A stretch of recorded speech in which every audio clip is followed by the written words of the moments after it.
কেন? মা ভাই সবাই চলে আসছে। আর কি ব্যাপার, কেক আনছো? কোথায় কেক দেখি? আরে আমার কথাটা শোনো। কি শোনো তোমার কথা? তুমি কেক আনো নাই? কি হলো, কথা বলছো না কেন? তুমি কেক আনো নাই? হায় হায় আল্লাহ, এ কি কাণ্ড করছো তুমি? মানে আমার কথা তোমার গায়ে লাগে না, তাই না? আমি তোমাকে বলেছি একটা কেক আনতে, তুমি সেটাও আনিনি আজকে। তুমি আমার কোন কথাটা শোনো? মানে আমার কোনো স্বাদ আল্লাহ তোমার কি কোনো চোখে পড়ে না? তুমি বলো, আজকে আমার মেয়ের জন্মদিন, সামান্য একটা কেক আনতে বলেছিলাম, সেটাও তুমি আনলে না। এটা তুমি কাজ করলা?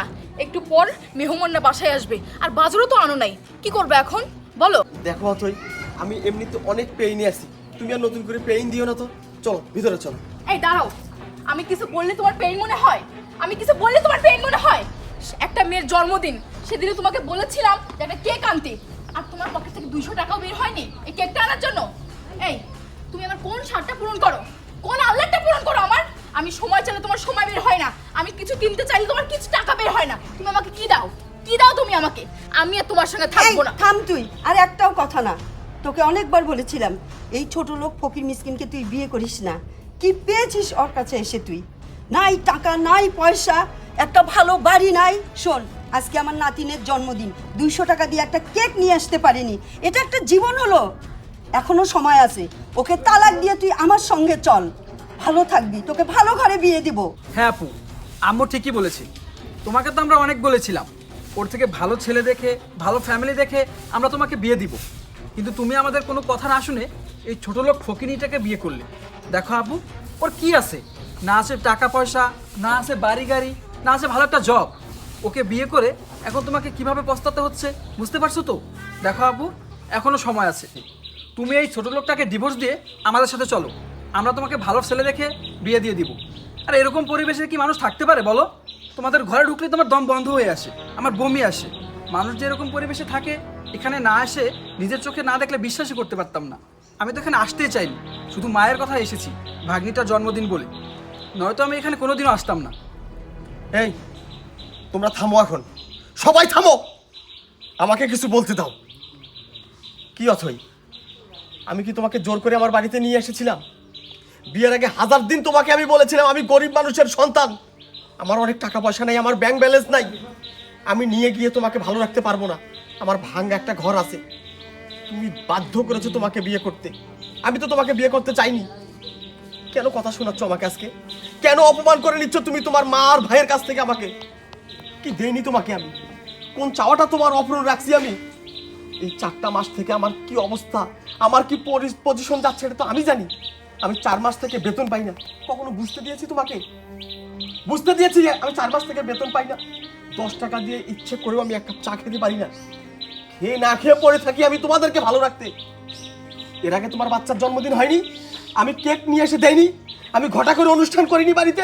এই এর আগে অ্যানিভার্সারিতে তোমাকে আমি কি কিছু দেইনি, পালন করিনি? ঘটা করে অনুষ্ঠান করেছি আমি, তুমি যা যা চেয়েছো, যা যা বলেছো আমি তাই করেছি। তোমার প্রত্যেকটা শখ আহ্লাদ আমি পূরণ করেছি, কারণ তোমাকে আমি ভালোবেসে বিয়ে করে নিয়ে এসেছি। আর তোমার এই শখ আহ্লাদ পূরণ করতে গিয়ে আমার জীবনে কতটা কষ্ট গিয়েছে সেটা তো আমি শুধু জানি। কখনো বোঝার চেষ্টা করেছিলে? কখনো বুঝতে চেয়েছিলে তুমি যে আমি যখন যা বলতেছো তখন তা করতেছি? আসলে এটা কি ওর দ্বারা সম্ভব কিনা? আজকে কথা শোনাচ্ছ মা আর ভাইকে দিয়ে। যেদিন থেকে তুমি এই সোশ্যাল মিডিয়াতে ফোকাস দিয়েছো সেই দিন থেকে আমার সংসারে অশান্তি শুরু হয়েছে। এর আগে তো তুমি এমন ছিল না, এর আগে তো তুমি আমার সাথে এত অশান্তি করনি। তবে কেন কেন আজকে এটা করতেছো তুমি? পাশের বাড়ির বইয়ের কার কি আছে কার কি নাই এসব বলে তুমি আমাকে ছোট করতেছো।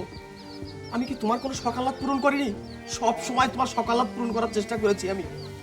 আমি এক পোশাকে ডিউটি করি, কখনো দেখেছো আমার দিকে খেয়াল করে? দেখেছো একটা পোশাক দিয়ে আমি কতদিন চলি? নিত্য নতুন ড্রেস লাগে তোমার, নিত্য নতুন চাহিদা তোমার, কখনো তো আমারটা ভাবো না? আজকে আমার চাকরিটা চলে গিয়েছে, আমি আমার পকেটে 10টা টাকা নেই, আমি কিভাবে যে বাড়িতে আসলাম এটা আমি জানি আর উপরে আল্লাহ জানে। যতক্ষণ আমি রাস্তায় এসেছি ততক্ষণ শুধু ভেবেছি আমার এই দুঃখের কথা শুনে তুমি আমাকে সাপোর্ট করবে, আমার পাশে তুমি দাঁড়াবে, আমাকে সান্ত্বনা দিবে। তা না করে তুমি আমাকে কথা শোনাচ্ছ, আমাকে কথা শোনাচ্ছ তুমি। আরে যেদিন থেকে মেয়ে বড় হয়েছে, যেদিন থেকে মেয়ের জন্মদিন পালন করা শুরু করেছো, কোনোদিন জন্মদিন মিস করেছি? এই একটা বার না হয় আমি জন্মদিনটা করতে পারিনি, কেকটা আনতে পারিনি, তার জন্য এত কথা। তোমার মা বলে আমার বাড়িতে আসলে তার দম বন্ধ হয়ে যায়, তার গা ঘিন ঘিন করে। কেন আমি কি মানুষ না? আমাকে কি মানুষ মনে হয় না? তোমার ছোট ভাই আজকে দাঁড়ায় দাঁড়ায় কথা বলতেছে, আমাকে কথা শোনাচ্ছে, আরে ও তোর বাপের হোটেলে বসে খায়, ও কি বুঝবে?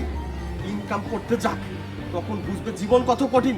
আর আপনাকে বলছি না, আপনি তো আমাকে অনেক অপমান করে কথা বললেন, আমি তো আর আপনাকে অপমান করে কথা বলতে পারি না। ঠিক আছে, আমার চেয়েও যদি ভালো কোনো ছেলে পান যেখানে আপনি মেয়ের রানীর মতো থাকবে, সেখানে নিয়ে গিয়ে বিয়ে দেন।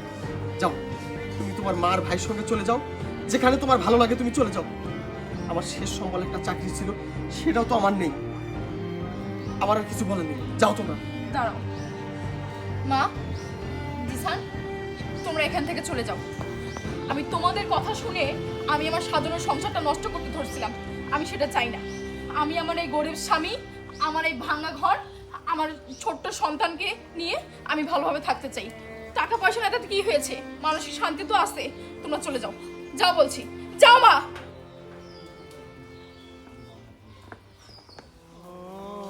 আমার ভুল হয়ে গেছে, তুমি আমাকে ক্ষমা করে দাও, আমি তোমাকে বুঝতে পারিনি। তুমি তোমার ভুলটা বুঝতে পেরেছো, এখানে আমার কিছু বলার নেই। তবে তোমাকে একটা কথা বলি অথই, শোনো। প্রত্যেকটা হাজবেন্ড যখন বিপদগ্রস্ত হয়, যখন ক্ষতিগ্রস্ত হয়, যখন মহা টেনশনে থাকে, তারা সবসময় ডিজার্ভ করে তাদের স্ত্রীর কাছ থেকে মানসিক শান্তি পাওয়ার। সেটাও যখন নষ্ট হয়, তখন তাদের বেঁচে থাকাটাই হারাম হয়ে যায়। যাই হোক, আমি বড্ড ক্লান্ত, চলো।